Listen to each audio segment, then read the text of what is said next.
ازيكم يا جماعة؟ عاملين ايه؟ كل سنة وانتم طيبين بمناسبة شهر رمضان الكريم، أعاده الله علينا وعليكم بالخير يا رب. النهاردة هقول لكم طريقة عمل لحمة الراس بكل تركاتها وحركاتها، كأنكم بالظبط بتاكلوها في قلب المصمت.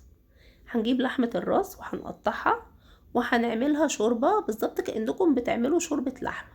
شوربة طبعا انتوا عارفين بتحطوا بصلاية، طماطمايه، ورق لورا، حبهان، فلفل اسمر، وطبعا الملح بنحطوه في الاخر عشان اللحمة تاخد سواها، ونسيبوها طبعا على النار تستوى، يعني تاخد سواها. هنجيب الطاسة نحط فيها شوية زيت ومعاها كده حتة زبدة حلوة. اهم حاجة الزبدة متخلوهاش تتحرق منكم في قلب الزيت. نكون طبعا مقطعين بصلاية كده متوسطة الحجم. عايزين البصل المتقطع كده زي ما انتم شايفين كبير، عايزينه متقطع قطع صغيرة مفيش اي مشكلة، يعني ما يأثرش في حاجة. طبعا البصلاية خليناها تدبل، ما خليناهاش ايه تاخد لون.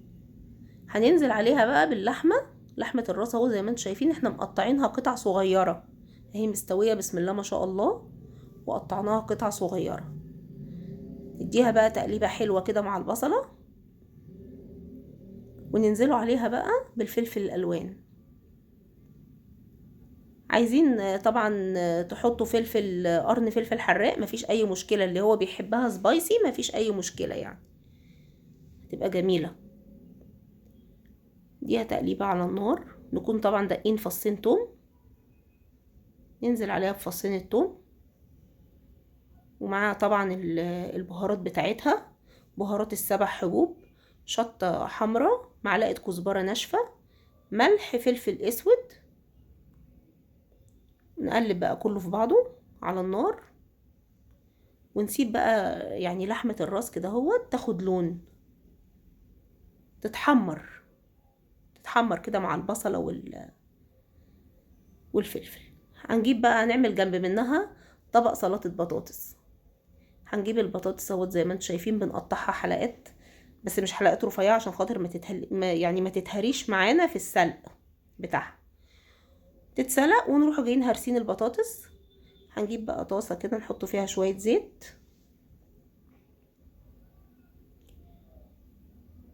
تهرسوا طبعا البطاطس بتاعتكم كويس قوي. هتجيبوا بقى بصلاية برضو متوسطة الحجم، هتحمروها. يعني ايه يعني البصلاية بقى في سلطة البطاطس مش هنخليها تصفر، لا هنخليها تاخد لون شوية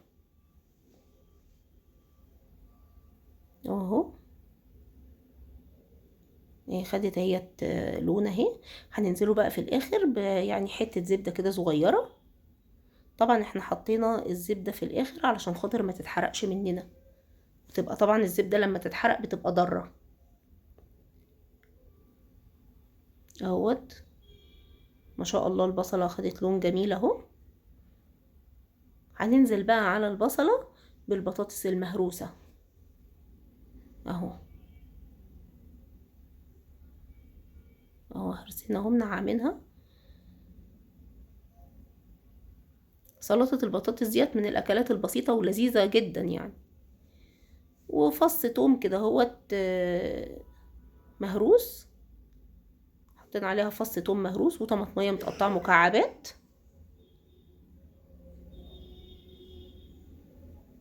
اهو. ونكون بقى جايبين جزر، يعني جزر مبشور، جزرايه صغيرة كده بشرينها، تنزلوا عليها بالجزر.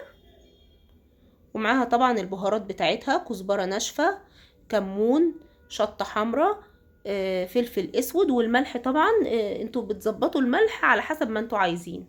طبعا تسيبوها على النار كده دقيقتين كده بحيث تندمج المكونات في بعضها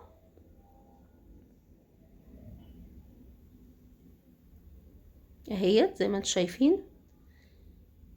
وده طبعا الشكل النهائي.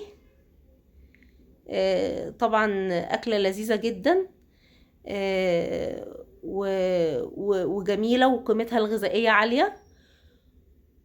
وما تنسوناش بقى بالشير واللايك والسبسكرايب، وطبعا تعليقاتكم الجميلة ديت طبعا تهمنا جدا.